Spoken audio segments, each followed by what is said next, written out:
Oh, Nat, how are you? I'm good, how you going? I'm really good. It's been a while, hey? So what did you want to talk about?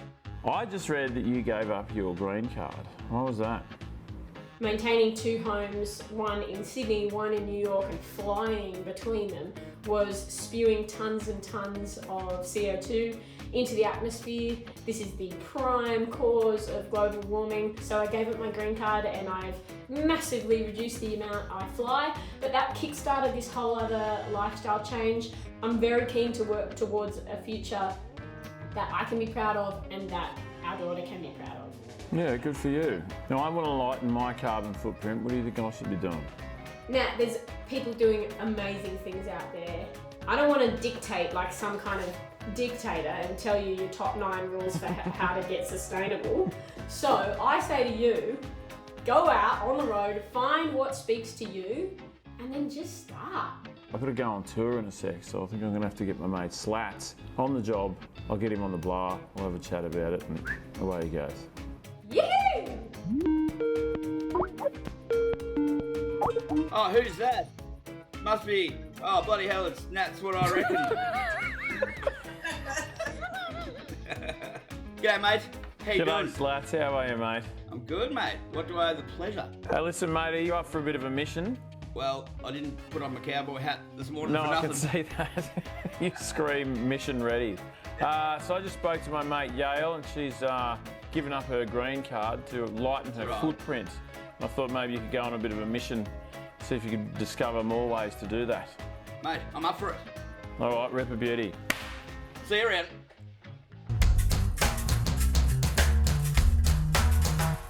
It's another beautiful day here in Melbourne, the northern suburbs. And you know what? It's great to be spending it with you, Tamara. It's great to be here with you, Wayne. But why are we here and why are we doing it, Tamara? Today we are going to meet Tish King, and I'm so excited to meet her. Boom, Tish King. Badum, Tish King. She's a champion of a zero waste world, which really pushes my buttons. Well, what does that mean? You know, everyone's like, oh, I recycle. Yeah. Tish does not want us to recycle, right? She wants us to eliminate this stuff in the first place, not bring it into our world. Waste! Whoa, whoa! What is it good for? Absolutely nothing. Here. So, Nikki, you're rolling up. Have you rolled up some? I've rolled up. Oh, fantastic. So how weird does this feel, Tish, when we're so far away? I know, I was like, baby, come Yeah. back. Puppy! Hello. Hello! That's the one. That's it. Who are you? And why am I interviewing you? My name is Tish, and I'm a proud Torres Straight Islander woman with strong connections to Musig and Badu Island. And I'm a community organiser at Seed Indigenous Youth Climate Network. Tish, it's great to meet you. Where are we? What are you doing here? And why are you doing it? I'm here on Nam, which is Melbourne, Wurundjeri Woi-wurrung country on the Kulin Nations, and I do pay my respects to the elders past, present and emerging, and acknowledge that sovereignty was never ceded. And I'm here because I want to live a zero waste life. Okay, that's why we need to be talking to you. Tish, do me a huge favour. Explain how my rubbish bin contributes to climate change. As a proud Torres Strait Islander, I'm part of, the longest surviving living culture in the world, where we use these traditional practices that didn't have rubbish. And in modern day, here we are living with all this packaging, with all this rubbish where we didn't need to. And so we really need to shift and move away from that and really start eliminating that rubbish. As we can do that, we can go back and sort of, nurture our land and our culture because we're so interlinked and intertwined with that. How is the rubbish that I'm putting in my bin affecting your home? To produce that waste is using a lot of fossil fuels. We have to eliminate our carbon emissions because the Torres Strait Islands are currently facing sea levels rising where, my traditional homelands are being ripped away from the ocean. That's happening right now. Right now, where king tides are taking meters off our beaches. We really need to stop bringing in these unnatural products and using the products that already exist today.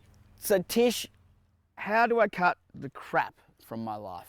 I think like the question is like, how do I not bring that crap into my life? Start making a list. How can I get that without having that packaging? Whether that's going down to the markets and, you know, seeing the handmade soaps that doesn't have packaging, shopping at sort of those bulk food stores that we can bring your own jars. Yep. And I think if you start there, you'll be able to, you know, implement that elsewhere. Okay. What's the one thing I can change in the kitchen? Let's go with, you know, dishwashing liquid. Let's see how I can get that product without that container. So going down to your local bulk food store. What's the one thing I can change in the bathroom? What do you use every day? Like your toothbrush? That's definitely one. You have to. Okay, see if you can get that in an eco-friendly material. They come in bamboo, come wooden. Doing that, and then you can start shifting to other things. All right. What's one thing I can change in the laundry? You know, that comes down to, I guess, yeah, the products that you're using. For me, I use both powder and liquid. Yep. So I just, you know, again, take my jars down to that bulk food store. I don't need it in that plastic or in that box. Why did you agree to let the new Joneses into your life to ask your advice? It's about coming together and having these critical conversations and acting together as one community, because we have to do our part. And it's for the future. It's for our future generations. We aren't aiming for recycling. We want no waste. Yeah. We want zero waste. Okay, done. We start today. Thank you so much. It makes things easier for me to figure out where to get started. So thank you. No, thank you so much for having me and letting me share. Cheers. Now let's talk heavy metal. Yes.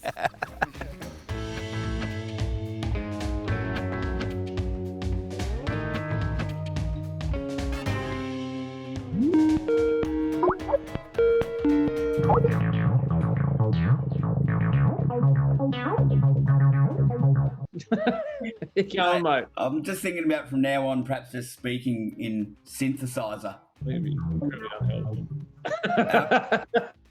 Mate, Yeah. I caught up with Tish King this week, and Tish is a zero waste warrior, mate. She's punching out waste. Proud Torres Straight Islander woman. Tell you what, it hits home when she talks about the fact that climate change has already hit like her home, like in terms of seas rising. Sounds pretty bloody bleak for her and for the rest of us.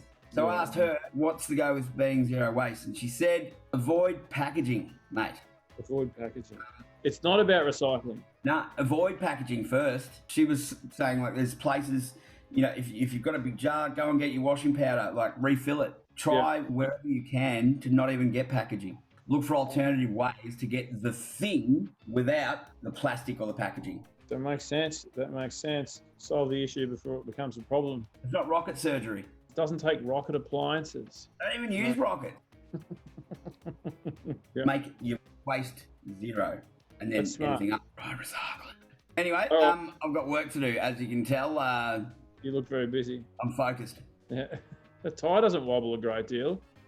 Does it? Oh, a little bit. All right, mate. I'll see you around. Take care. I love you guts.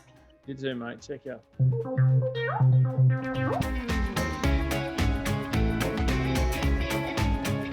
Right, Tish, let's get the sea levels down. Well, zero time to waste. Let's go. Hard plastics, soft plastics, landfill, organics, paper.